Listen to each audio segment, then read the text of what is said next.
Ya llena de alegría el primer Curacha Festival que ha conducido en Zamboanga City Jail este día. 5 grupos ta composita mga inmates amo el Kenya presenta di ila baile con diferentes conceptos y costumes. Na presentasyon niya dali mira mga preso, dali mira el di ila preparasyon en esta actividad. En suporta del gobierno local y mga NGO, ya queda successful el mencionado actividad. Objeto de la actividad, amo para darle oportunidad con mga inmates dale mira di ila talento y también man promote el número 1 producto y comida na ciudad de Zamboanga, el Curacha. We are very grateful that the support of the local government and the NGOs, as well as my inmates, were able to have these activities, the first Curacha Festival in Zamboanga City Jail. Hopefully, we will be able to replicate it by next year.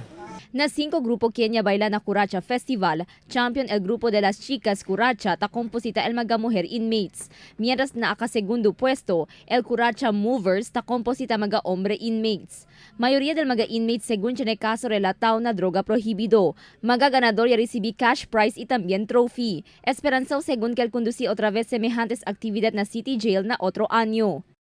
Mainly because if you said Curacha, it connotes Zamboanga City, and I would like our inmates to be able to participate, in the activity of our Nuestra Señor del Pilar Festival.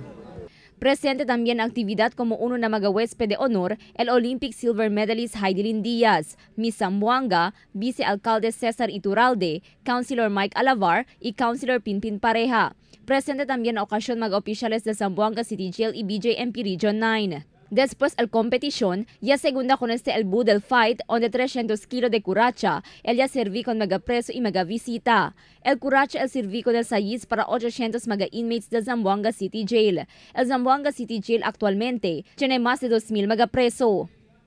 Cristal Almonía, Dateline Zamboanga.